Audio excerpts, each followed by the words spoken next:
هروح بقى للنادي الاهلي وهنتكلم اول حاجه، وكنا المفروض نبتدي الفيديو بتاعنا كده: البقاء لله في امح الدوري. امح الدوري من ذو الهمم. الولد يعني في اواخر ايامه تعب وتعب جامد جدا جدا جدا. امح الدولي او من ذو الهمم، الناس الطيبه، الناس اللي عسجيتها، اللي كان بيحب النادي الاهلي جدا جدا جدا، كان بيلف وراه العالم، وكانت اللعيبه بتلتف حواليه لطيبه قلبه. والنادي الاهلي النهارده نزل نعي ليه امح الدولي.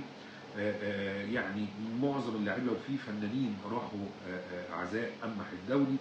يعني ربنا يا رب يغفر له ويسكنه فسيح جناته، ويعني يمهل اهله الصبر والسلوان.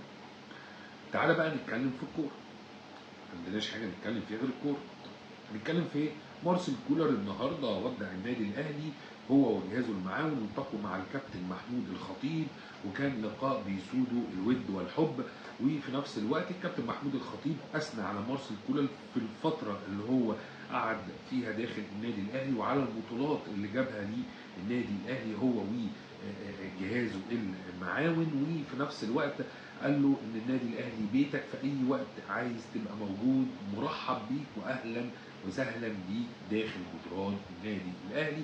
في نفس الوقت مارسيل كولر رد على الكابتن محمود الخطيب، قال له انا اتعلمت هنا حاجات، كنت فاكر انا اتعلمت كل حاجه، ولكن انا اتعلمت حاجات جديده جدا جدا. في نفس الوقت انا سعيد بالشغل معاك، وانا لسه فاكر اول مره اتكلمنا فيها بالفيديو كونفرنس، وكان عندي يعني خليني اقول الايه، يعني بيقولوا الثقه وي وي وي ان انا هاجي اعمل حاجه. وفي نفس التوقيت يعني كان شعور متبادل بين الاثنين، وكان اجتماع جميل جدا. والكابتن محمود الخطيب كرم الجهاز الفني باكمله.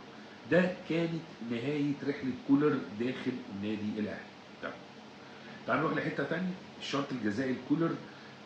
اخر ما توصلنا ليه في حوار الشرط الجزائي بتاع كولر، ان النادي الاهلي بيحاول يخفض الشرط الجزائي بتاع كولر، وان كده كده كولر كان ليه شهرين، فخد عليهم 3 كمان، يبقى كده 5 شهور، كده تبقى العمليه جبرت.